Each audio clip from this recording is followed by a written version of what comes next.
ഇപ്പൊ പത്രസമ്മേളനം നടത്തിയിട്ട് എന്തെങ്കിലും പ്രയാസം ഉണ്ടായിട്ടുണ്ടോ?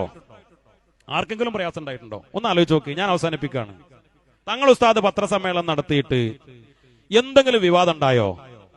ഇപ്പോ തമാശ പറയാണ്, മന്ത്രിമാര് വരെ വലതും പറഞ്ഞിട്ട് പിന്നെ പിൻവലിക്കുക അല്ലേ വിവാദമാവുമ്പോ. ഇപ്പൊ ഏറ്റവും കഴിഞ്ഞ ആഴ്ചയിൽ എന്തൊക്കെ നമ്മൾ കണ്ടു. പ്രസംഗിക്കുമ്പോ പറയും, പത്രക്കാരോട് പറയും, മന്ത്രിമാര് പറയും, ജനപ്രതിനിധികൾ പറയും, അല്ലാത്തവര് പറയും. എന്നിട്ട് പിന്നെ നേരം വെളുത്തിട്ട് വന്നിട്ട് പറയും ഞാൻ പിൻവലിച്ചു എന്ന് പറയും. ഇന്നേ വരെ സയ്യിദുൽ ഉലമ ഒരു പ്രസംഗത്തിലോ ഒരു പത്രസമ്മേളനത്തിലോ പറഞ്ഞത് പിൻവലിക്കേണ്ടി വന്നിട്ടുണ്ടോ? അള്ളാഹു കൊടുത്തൊരു തൗഫീഖാണ്.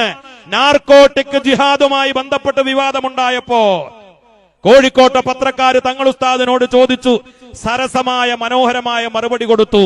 അത് കഴിഞ്ഞപ്പോഴാണ് കാസയുടെയും ക്രിസംഖികളുടെയും ഉപദേശം കേട്ട് തെക്കൻ കേരളത്തിലെ മെത്രാന്മാര്, പള്ളിയിലച്ചന്മാര് നാർക്കോട്ടിക് ജിഹാദ് വിവാദമാക്കിയപ്പോ മതസൗഹാർദ്ദം തകരാൻ, ഇവിടെ തീവ്രവാദം കത്താൻ കാരണമാക്കി അവരിടപെട്ടപ്പോ അമുസ്ലിങ്ങളായ പത്രക്കാരാ പറഞ്ഞ മെത്രാന്മാര്, അച്ഛന്മാര്, ഈ കേരളത്തിൽ മതസൗഹാർദ്ദം നിലനിൽക്കണമെങ്കിൽ നിങ്ങള് ജിഫ്രി തങ്ങളെ അടുത്ത് പോയി ട്യൂഷൻ നേടണം എന്ന്. അത്രയേറെ പത്രക്കാരുടെ മുന്നിൽ അള്ളാഹു റബ്ബുൽ ഇസ്സത്ത് നൽകിയ ഒരു തൗഫീഖാണ്.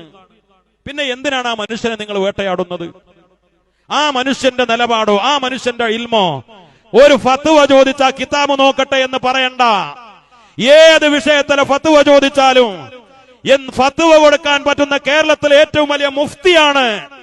ഏത് കിതാബ്, ഏത് ആയത്ത്, ഏത് ഹദീസ്, ഖുർആനിലോ ഹദീസിലോ ആഴത്തിൽ പാണ്ഡിത്യമുള്ള, ഓർമ്മശക്തിയുള്ള, അത് അവതരിപ്പിക്കാൻ കഴിവുള്ള തങ്ങൾ ഉസ്താദിന്റെ 10 ദിവസത്തെ യാത്രയിലെ ഓരോ പ്രസംഗവും അതൊരു ഗ്രന്ഥരൂപത്തിലാക്കണം എന്ന് പറഞ്ഞത് കേരളത്തിലെ പ്രഗത്ഭരായ ആളുകളാ.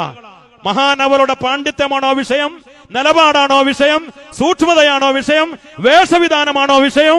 പിന്നെ എന്താ നിങ്ങളുടെ വിഷയം? അങ്ങനെ ഒരു നേതാവിനെ നമുക്ക് കിട്ടിയതിൽ സമസ്തക്കാരെ അഭിമാനിക്കുകയല്ലേ വേണ്ടത്? അഭിമാനിക്കുന്നവരും അല്ലാത്തവരും ഈ ത്രിവർണ്ണ പതാകക്ക് കീഴിൽ സയ്യിദുൽ ഉലമയുടെ കീഴിൽ അണിനിരന്നുകൊണ്ട് ഇൻഷാ അല്ലാഹ് കാസർകോട്ടേക്ക് വരിക. ജനലക്ഷങ്ങളുടെ കൂടെ സയ്യിദുൽ ഉലമയുടെ നേതൃത്വത്തിൽ നൂറ്റാണ്ട് നൂറൊളിവിലൻ സമസ്ത ജ്വലിച്ചേ.